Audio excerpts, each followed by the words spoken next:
8वीं कक्षा की, 10वीं की जा कर के भौतिकी की किताब पढ़ो, फिज़िक्स की। अब दिक्कत ये है कि ज़्यादातर लोग जो गुरु महाराज बने बैठे हैं, जो किसी भी बड़े से बड़े वैज्ञानिक विषय पर मुंह खोल देते हैं, कभी हिग्स बोसॉन पे बोल रहे हैं, कभी वाटर की मेमोरी पर बोल रहे हैं, कभी कोई भी बात हो, दुनिया का कोई भी विषय हो साइंस संबंधित, उस पर ही बोल रहे हैं। मैं कह रहा हूँ ये 8वीं कक्षा का विज्ञान का पर्चा पास करके दिखा दें। ये वो लोग हैं जिनको हाई स्कूल में साइंस में पास होने में बड़ी तकलीफ हो गई थी, और अब ये क्वांटम मैकेनिक्स को लेते हैं और बिल्कुल मुंह खोल देते हैं, या आइंस्टीन के बारे में बोल रहे हैं। तुमने जिंदगी में कुल 3 किताबें भी पढ़ी हैं, मैं विज्ञान की किताबों की तो बात ही नहीं कर रहा, तुमने कोई भी 3 किताबें पढ़ी हैं? तुमने चंपक नंदन चंदा मामा भी पढ़ी है? पर तुम मुंह खोल करके किसी भी विषय के बारे में कुछ भी बोल देते हो। और जो बड़े सुप्रसिद्ध गुरु हैं उनके 3 दिशाओं में विषय होते हैं जिन पर वो बोलते हैं। पहला, कोई सामाजिक बात होगी वो उस पर बोल देंगे, कोई अगर वैज्ञानिक बात होगी उस पर बोल देंगे, और कोई आध्यात्मिक बात होगी उस पर बोल देंगे। दुर्भाग्य ये है कि तीनों ही मुद्दों पर बोलने के लिए थोड़ा पढ़ा लिखा होना ज़रूरी है। अब कोई सामाजिक मुद्दा है उस पर ही बोल देंगे, फेमिनिज्म पर बोल दिया, फेमिनिज्म का एफ पढ़ा है, जानते भी हो क्या चीज़ है, पर उस पर बोल देंगे, खूब बोल देंगे। सरकार कोई विधेयक लेकर के आई है, ठीक है, उसके बारे में बोल देंगे, और फिर बोलेंगे हमने पढ़ा तो नहीं पर बोल रहे हैं इसके बारे में। भाई पढ़ लो, या पढ़ना नहीं जानते तो कक्षा 2 में दाखिला ले लो, पढ़ना सीख लो ताकि पढ़ पाओ। लिटरेसी अच्छी चीज़ है।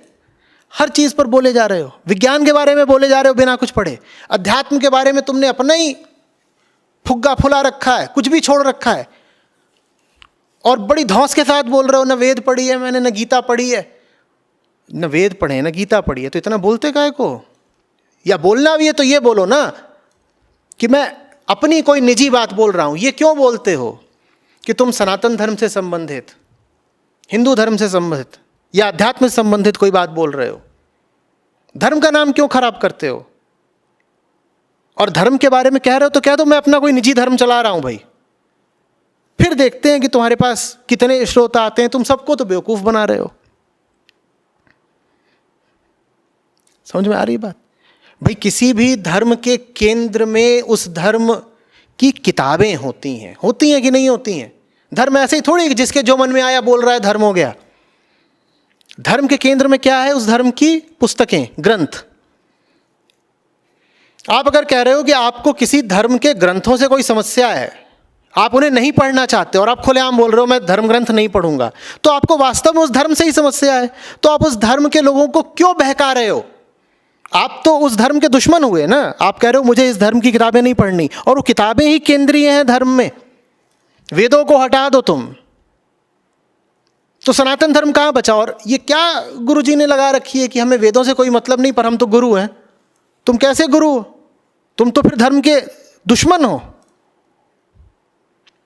ये समझ में आ रही बात? यही काम विज्ञान में हो रहा है कि तरंगे, वाइब्रेशंस, लहरों की बात हो रही है। कैसे हो रही है भाई बात? तुमने कहां से ये उठा लिया? किस उपनिषद में लिखा है कि गुरुजी बैठ जाते हैं तो उनके शरीर से तरंगे और लहरें निकला करती हैं?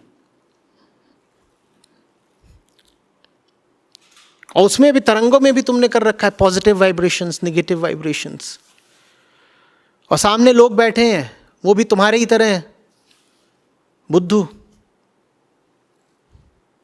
तुम उनको गुड़ चटा रहे हो, चाट भी रहे हैं।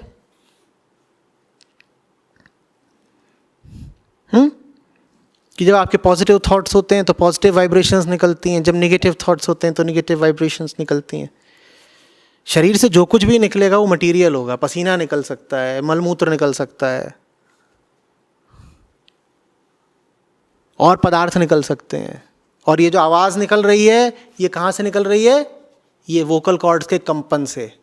मटीरियल है, और जा कर के तुम्हें अनुभव भी कैसे होगी ये तुम्हारे ईयर ड्रम पर, मटीरियल पर, पदार्थ पर जा कर के प्रहार करेगी, कंपन होगा, तो तुम्हें फिर मन में अनुभूति होगी। इसमें आध्यात्मिक क्या है, स्पिरिचुअल वेव्स क्या होती हैं?